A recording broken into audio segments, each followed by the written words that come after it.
Salut à tous dans cette émission Roue Libre, l'émission vélo de la First Team. On est très heureux de vous retrouver.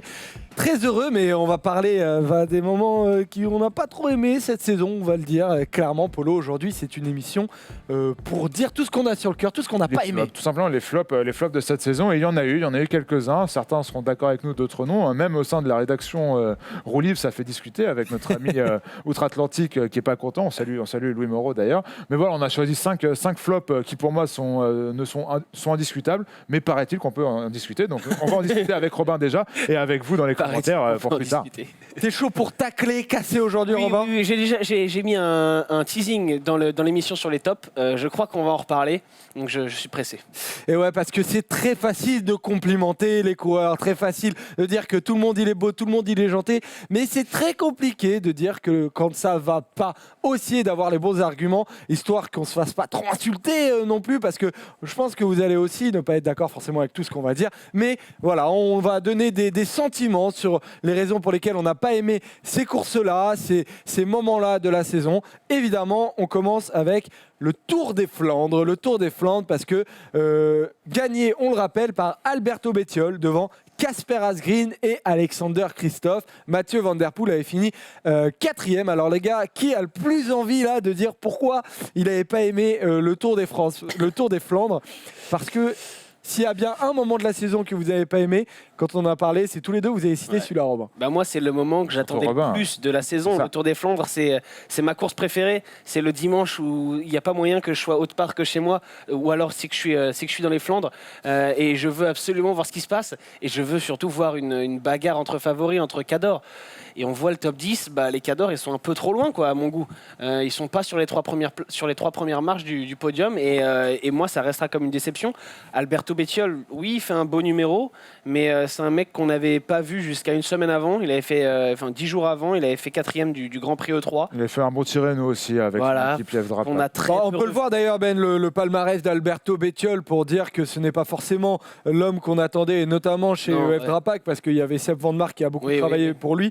Mais Tour des Flandres 2019 qu'il a gagné, 4e du Grand Prix E3, 6e place sur la San Sébastien. Voilà, des places assez anecdotiques finalement, même si pour moi, si je l'ai fait un jour, je suis très heureux. Voilà. Oui, bien sûr, mais on en revient à la question finalement, c'est est-ce qu'une course peut être belle quand les Cadors ne se font pas la misère? Pour moi, sur un monument, non. Moi, sur un monument, j'ai pas envie de voir une surprise. Même si c'est une surprise française, franchement, oui, je serais un peu plus heureux si c'était un Français sorti de nulle part ou qu'un Italien sorti de nulle part. Mais franchement, moi, sur le Tour des Flandres, j'ai envie de voir Van Avermaet, Sagan, Gilbert, Terpstra se faire la misère, quoi. Après, moi, je suis complètement d'accord à 100% avec ce que vient de dire Robin. Mine de rien, Sagan, Van Avermaet, surtout Van Avermaet, puisque Sagan visait autre chose, plutôt Liège-Bastogne-Liège.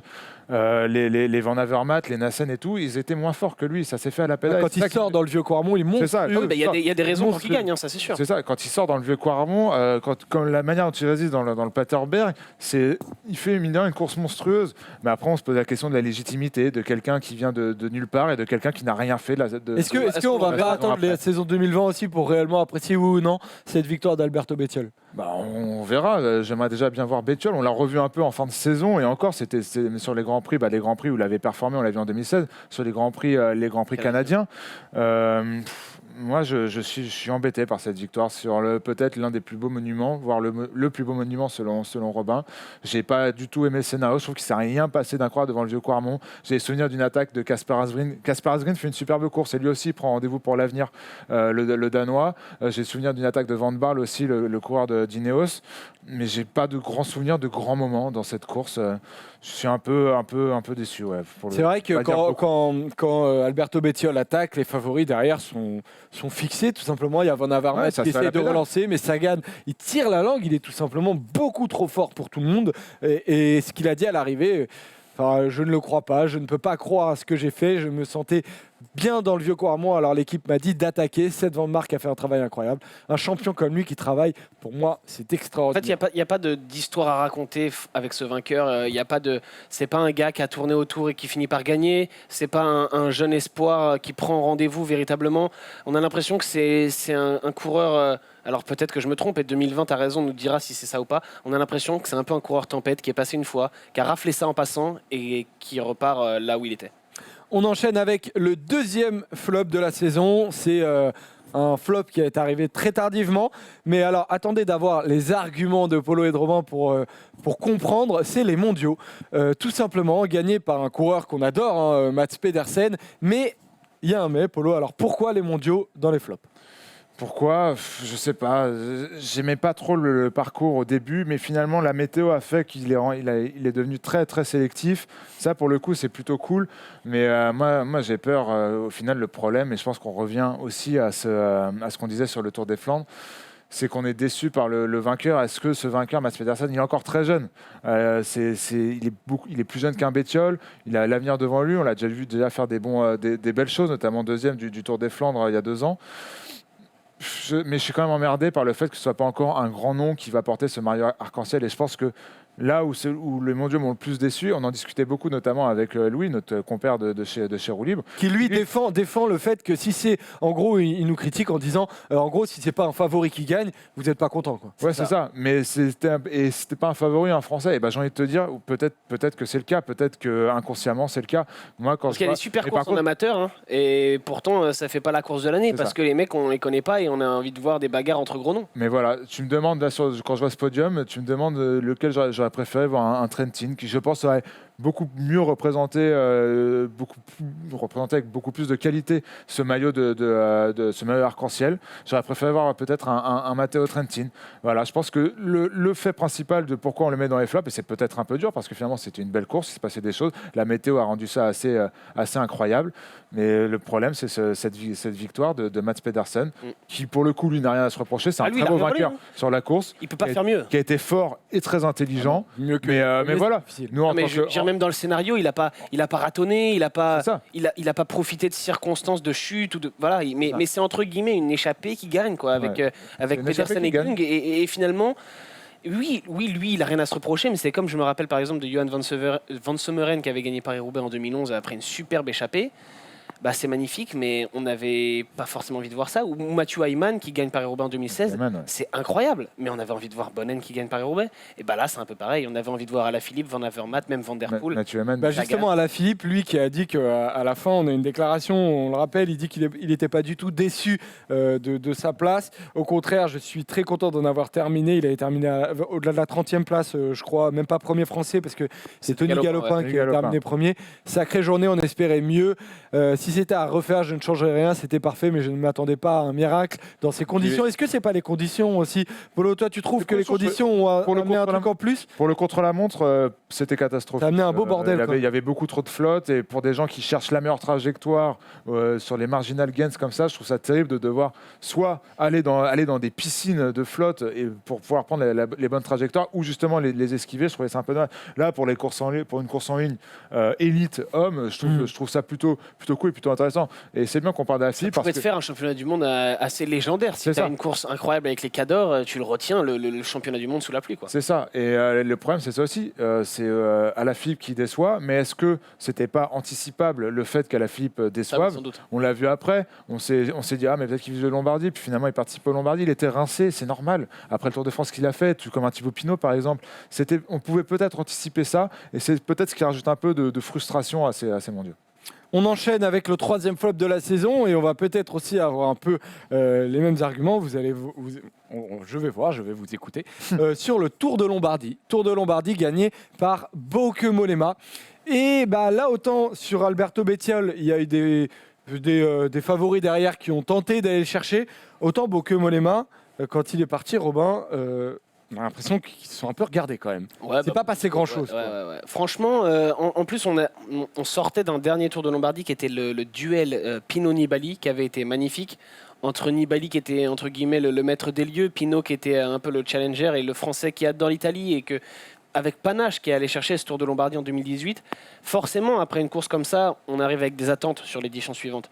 Et finalement, j'adore Bauke Mollema. C'est un coureur que j'ai toujours beaucoup aimé, que j'ai toujours trouvé malchanceux, qui mérite pour moi largement d'accrocher un monument à son palmarès, comme il aurait mérité des meilleurs résultats en Grand Tour. Mais une nouvelle fois, on n'a pas eu la bagarre qu'on attendait. Alors déjà, il manquait beaucoup de favoris sur cette course, parce qu'on voit Valverde, Bernal, Fuglsang, Roglic, c'est eux qu'on attendait, mais c'est peut-être pas non plus au niveau du plateau du Tour de Lombardie de ces dernières années. Et si en plus, eux, ils répondent pas présents, bah, ça te fait une course un peu fade, encore une fois. Ouais, mais le problème, et mine de rien, on s'est retrouvé un peu dans la situation du Giro où Primoz Roglic court mal parce qu'il regarde beaucoup trop ses adversaires alors qu'il avait l'air d'être le plus fort. Quand on le voit démarrer, il me semble que c'était dans la vallée. Quand on le voit démarrer après le Civiglio, il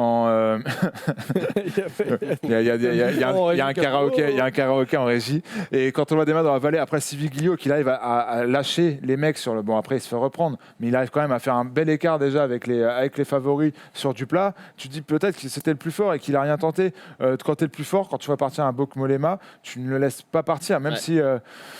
Je sais pas. Et puis, je suis vraiment pas sûr qu'il était le plus fort, mais bon. Les stratégies de course aussi, d'aller rendre Valverde, une fois n'est pas coutume, des Bernal, des Fuglsang. Bernal, je pense qu'il est très heureux de faire une 3e place parce que, mine de rien, quand c'est des courses d'à-coup comme ça sur des côtes sèches, c'est pas non plus la spécialité des gars de Bernal. Félicitations de s'être accroché, surtout après le Tour de France et tout ce qui s'en est suffi. Il fait une très belle semaine italienne avant le Tour de Lombardie. Mais encore une fois, on en arrive avec les 2 points principaux. Pas de gros favoris français, un scénario un peu décevant et un vainqueur qui nous déçoit. Je pense que c'est la même chose pour les mondiaux, pour le Tour des Flandres et pour ce Tour de Lombardie. Tu parlais des Tours des Flandres tout à l'heure, qui est l'une de ton monument préféré. Moi, je pense peut-être que le Tour de Lombardie, c'est le mien. Et donc, forcément, la déception est à la hauteur des attentes que j'avais sur cette course. On peut saluer aussi les Français, excuse-moi, vite fait. Latour, Mollard et Gaudu qui font, mine de rien, une très belle course avec leurs armes. Qui ne sont pas attendus pour aller jouer la victoire. Même si on attendait Gaudu peut-être un peu plus fort, mais il ne faut pas non plus griller les étapes avec un coureur. Ça aurait été une belle surprise très jeune. Qui soit au-dessus de ce qu'il a fait là. Avant-dernier flop, on parle du Tour de France. Le Tour de France qui peut-être l'ascenseur émotionnel le plus incroyable de la saison pour tout le monde. C'est cette 19e étape où Pinot abandonne, où Bernal gagne l'étape parce que l'étape est rabotée en haut de l'Iseran parce que dans la vallée de Val d'Isère, il y a des inondations et des éboulements, des coulées de boue incroyables. Bref, la journée la plus bizarroïde qui existe en tant que suiveur du Tour de France. Et Alaphilippe qui est déchu de son maillot jaune. Robin, on a tout eu sur cette journée-là. Oui, alors moi je voulais parler de cette étape plus pour le côté la chute des Français que pour le côté organisation et l'étape rabotée parce que ça, tu peux rien y faire. Et même ça a été des bonnes décisions. C'était nécessaire. Mais voilà, c'est surtout pour en début de journée, Thibaut Pinot qui abandonne. Voilà, on découvre sa blessure. On ne sait pas d'où ça sort, on ne comprend pas. On se dit qu'il a été piqué par une guêpe. On voit qu'il n'arrive pas à pédaler. On se dit qu'est-ce qui se passe. Dire. Et ensuite, l'abandon et quelques heures plus tard, Julien Alaphilippe sur cette étape. Julien Alaphilippe sur cette étape qui perd son maillot et finalement on s'y attendait. On savait que l'Iseran ce serait haut pour lui et que ce serait très compliqué.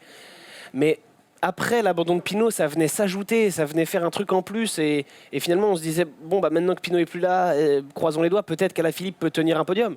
Finalement non. Et en tant que suiveur français, on perd tout le même jour. C'est ça. Ce que je disais la semaine dernière dans l'émission des tops, c'est que cette étape de l'Iseran fait participer au caractère exceptionnel de ce tour, qui reste un tour exceptionnel.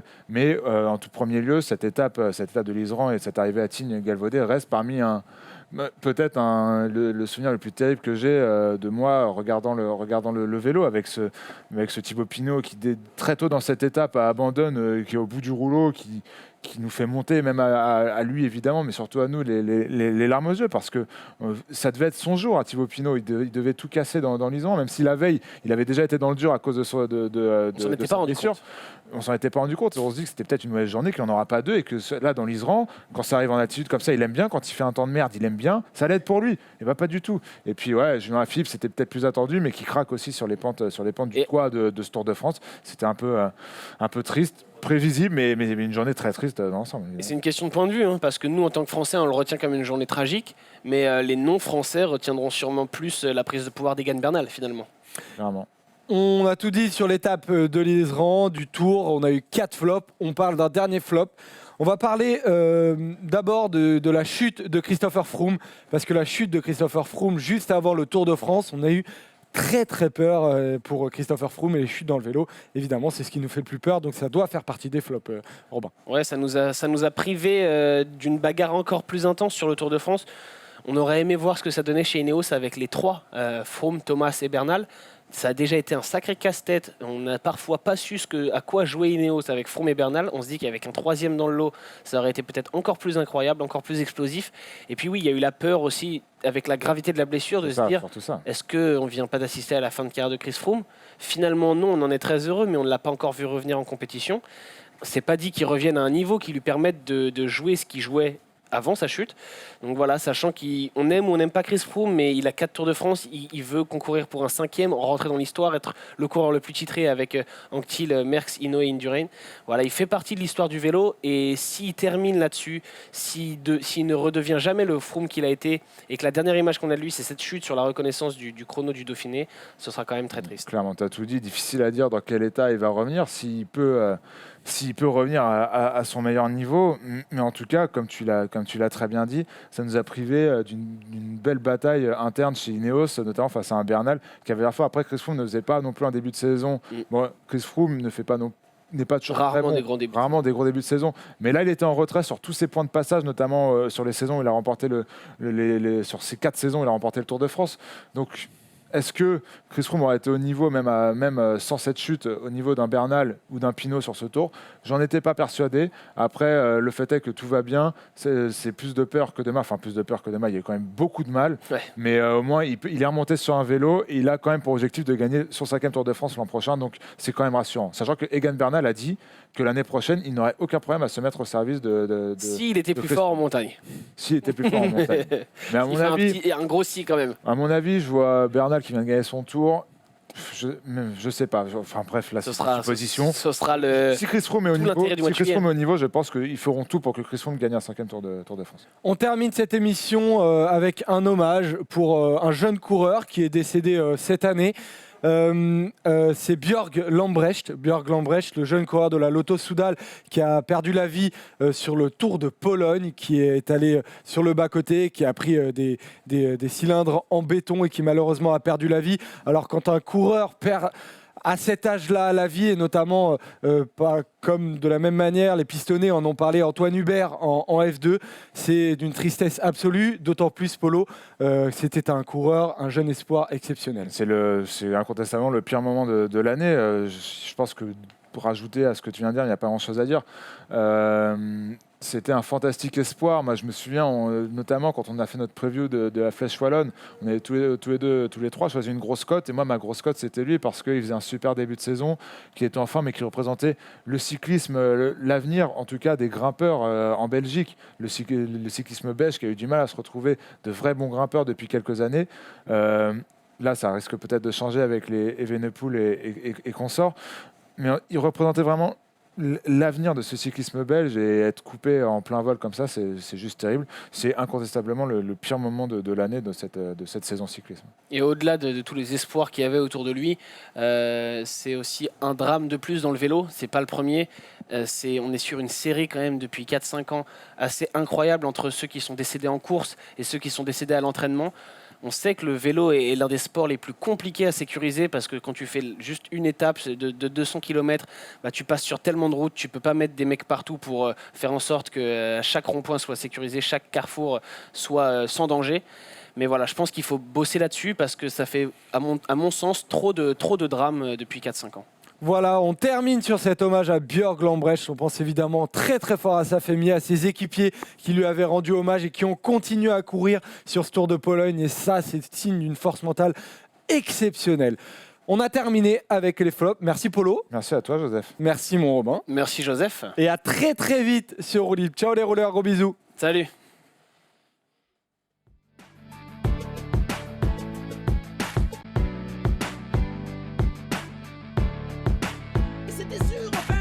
C'était sûr en fait.